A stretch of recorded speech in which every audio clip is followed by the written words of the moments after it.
Hello everyone, welcome back. This is Teacher Rayven and you're here at Teacher Rayven Vlogs. In this video, we will have the third simple under the tense aspect system, that is the simple future. So if you haven't watched the video on the tense aspect system introduction, the simple present and simple past, just click the I button here so that you'll be directed to those videos. And also the playlist for the Language Talks Verb series. Now we are down to our part 8. I hope that you will also learn something and you will also enjoy this video. Welcome everyone, this is Language Talks.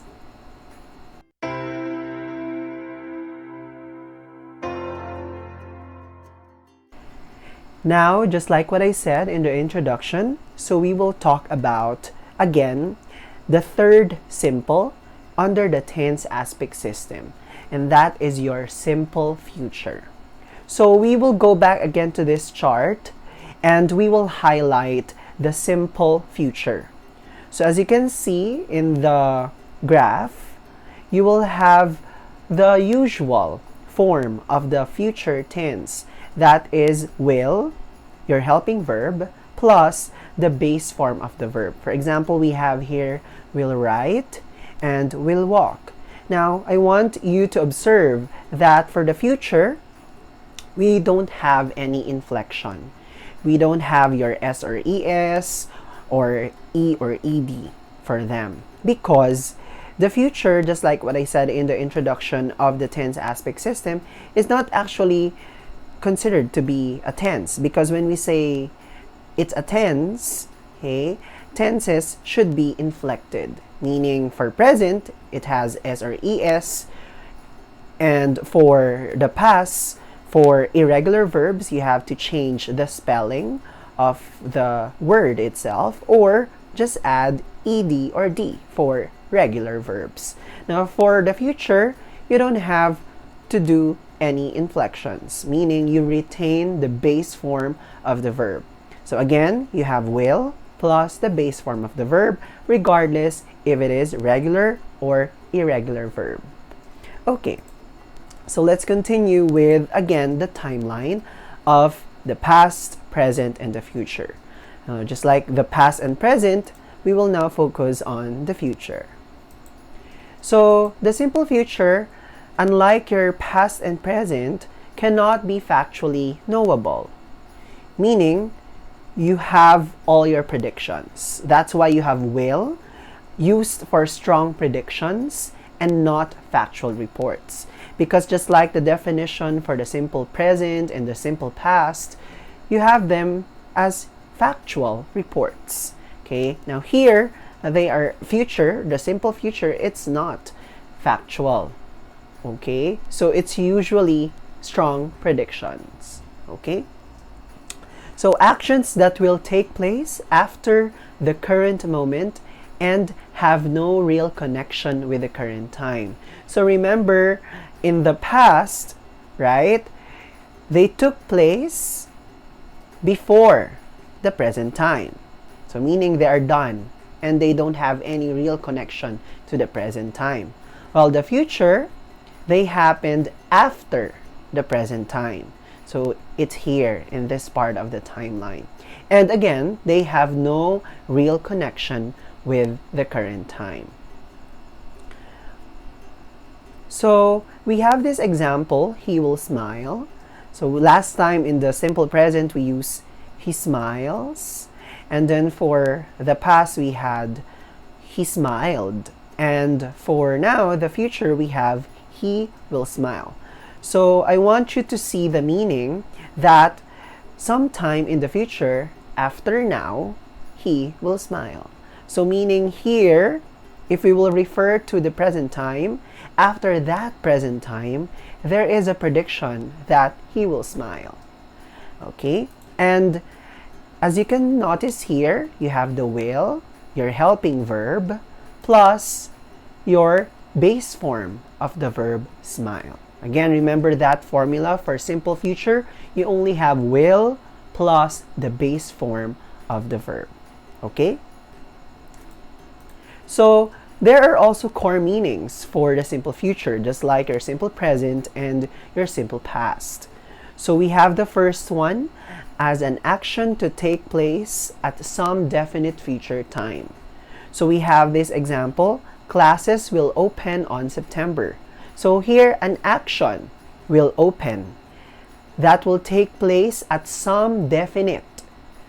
So here, the definite future time is on September. For example, you're talking right now and you are in the month of, let's say, June, okay, or July, or all months before September.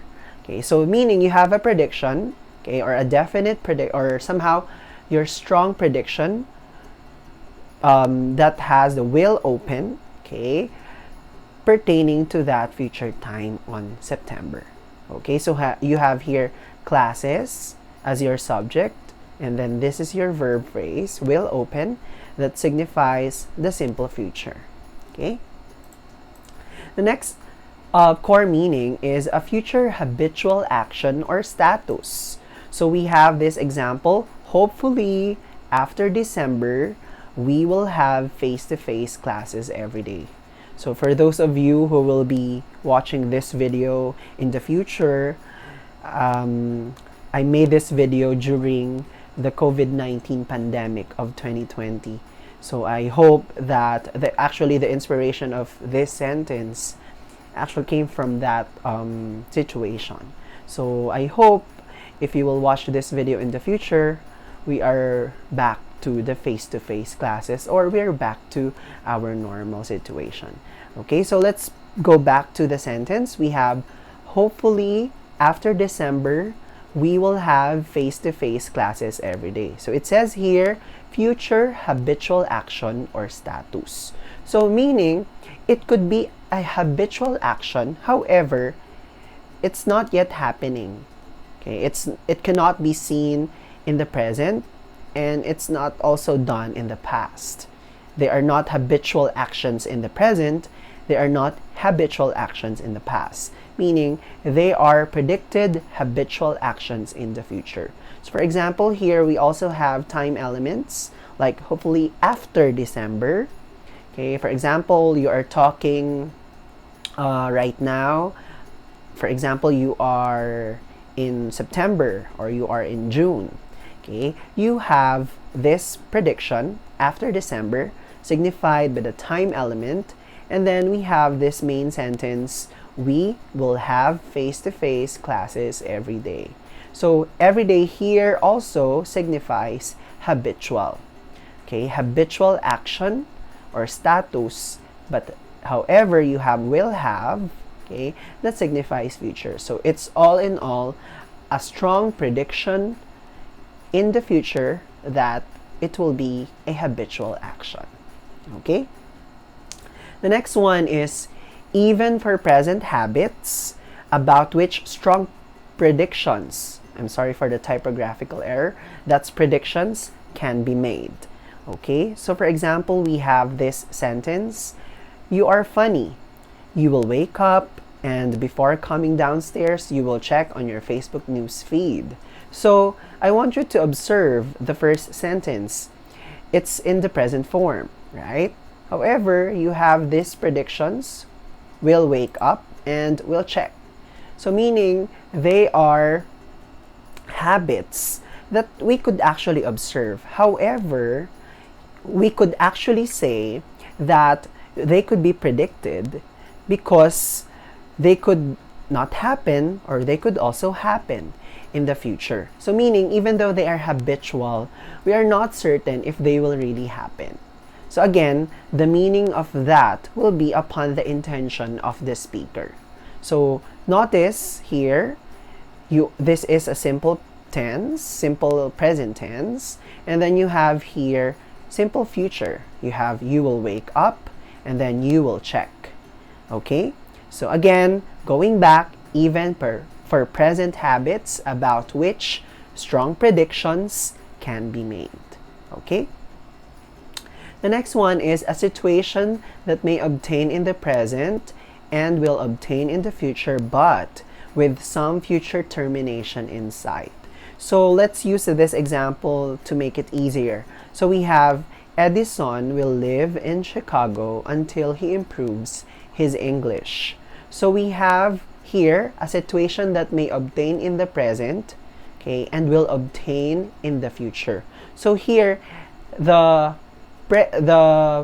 situation that will be obtained in the present is will live in Chicago, okay, and will obtain in the future. That is also a future event that could also happen.